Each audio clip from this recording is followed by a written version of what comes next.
Hey, hey, how are you doing, Nina? Hi, Greg. Hi, Sam. Hi, everyone.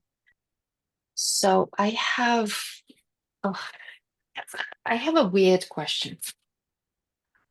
Always. A few days ago, Mhm. I started noticing a lot of activation in my forehead, Ajna, crown, feet, like a lot of Mhm. energy in my hands. And today it started teaching, but the forehead and Ajna. It It's like started I'm what? itching the skin, like I'm Yeah, scratching. There's no yeah. rash, nothing. Clean your Ming Men a bit. Oh. Sometimes, because part of what the Ming Men does is it's taking energy from the lower centers and it shoots it up high. And so, that's the thing. Like sometimes is it the forehead's activated or is the forehead activated because of the Ming Men? Hmm. And especially if it's just activating on its own.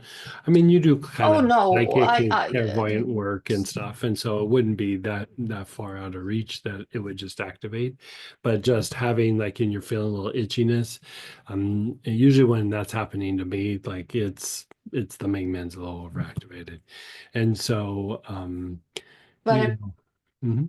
I forgot to add. I mean, normally in my past experiences, when the Meng Meng goes nuts, I get the headaches, and I That can happen, but don't. it doesn't always Which happen. is, Yeah. yeah, that's why I'm Yeah. like, what is like this is different for me. Yeah. Yeah. I I love the saffron and I love all your tinctures, and I do take them quite a bit, I would say, during the day, every day. Mhm. Um, and I had quite a big, deep realization yesterday on top of it, in amongst doing among during. Okay, so I had this deep realization as I was doing my taxes. Go figure. Mhm. Mhm. Go figure. But good, so there's something is happening. My dreams are weird. There is a lot of mm, strange stuff like just I don't know how to explain it. Just energy, movement. Yeah, I mean, the Ming Men could be fluctuating like that just because you are moving through things and shifting through things. I mean, So what do I do? I would just go through and clean up the Ming Men a little bit. Use like How? Palo Santo or eucalyptus or hyssop, and just put your awareness on the Ming Men and just take some long, slow, deep breaths and just kind of keep cleaning that out. The other version is you could even do the same thing, but with health rays. That's it? Yeah, yeah, it shouldn't be super crazy. You just kind of go through and clean those things up. I mean, sometimes it's a byproduct of either things being in your field or things stuck in the arms and legs. And so if it's non-responsive, you could go a little bit deeper on the arms and legs with those same oils. But usually the Ming Men, just cleaning up the Ming Men is all it really needs. I mean, honestly, I clean my Ming Men every day. Every day. I Okay. Samantha and I both like every day. Like it's just a thing, because you're anytime you're processing things, that is going to fluctuate. It's how it's not just shooting energy up, but it's how you transmute things in the body. And so that it's fluctuating, like you can, like, say you have a bad shoulder, part of what happens is the Ming Min will overactivate a little bit to try to heal, like, and transmute that issue in the body and the shoulder.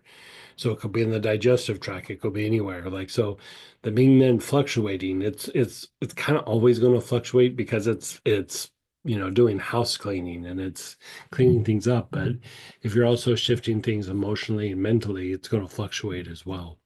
And so the more that you kind of shift your energy body, even like when you sit and meditate, like part of your body's ability to assimilate the spiritual energy that comes in a meditation, your Ming Man overactivates.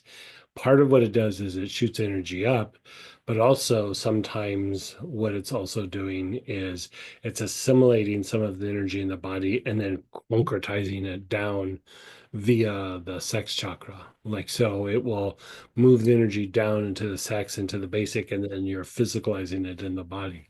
So, most times it's about energy going up. But, when people get a thing called Kundalini syndrome, like from a lot of meditation and things like that, it's that it's trying to assimilate the energy and it just overactivates and then doesn't regulate. And so you just got to get the energy moving in it, and then it just does what it does. Yeah. Okay. Yeah. Because it's like I can feel like the awareness has been heightened since the last few days, like I Sure. can feel my Yeah. Yeah. spine. Like it's just like the awareness on the body is very strong right now. So I'm like, oh, everything is like alive. But before that started to happen, I felt my kidneys and I was swollen for a few days. And so I started Yeah, taking I more mean, that's a stuff. good point. I mean, you could not just do the Ming Men, but maybe do those same oils in and on the kidneys, and then maybe use like a little bit of a diuretic, like lovage or parsley. I am. It's fine Yeah, now. That's what yeah, I've yeah, been like. yeah. And I've been taking you mentioned that mushroom, cordyceps, right? Oh, yeah. Mhm. Yeah, I've been taking like, how much can I take of that stuff? The tincture. Hey, two droppers twice a day if you want to go that much. Yeah, Okay, because yeah, I've been taking about that much yeah. with other herbs and lavage and Sure. Yeah. okay. The dosage usually to produce like a shift or a change in the body is like when you're using the dry herb is about 3,000 milligrams. But it doesn't mean you're limited to 3,000 milligrams. It's just that's what it takes to produce the result. Like, so if you're treating like asthma or trying to enhance like physical performance with sports or something, 3,000 milligrams a day is what you shoot for. But I would say that dealing with health issues, be it kidney, cardiovascular, or lung related, I've had people do like double that dosage for a period of time until the body starts to shift and change. And then we go back down to more of a maintenance of the 3,000 milligrams. And so a dropper in the morning and a dropper in the evening is pretty close to 3,000 milligrams. And so, doubling up for a little while, yeah, I'd say go for it. I got many people off inhalers, for asthma with quercetin and, between 3 and 6,000 milligrams of cordyceps, like in long-term off inhalers. Yeah. Oh, how long is a while? Usually I would have somebody do that for probably 90 days. Yeah. Okay. Yeah. Okay. So the cordyceps and the Mushrooms you can lavage. actually do big dosages in. Oh, Like, good. um, when I was young and I would start I don't know, like my body would just start feeling crappy.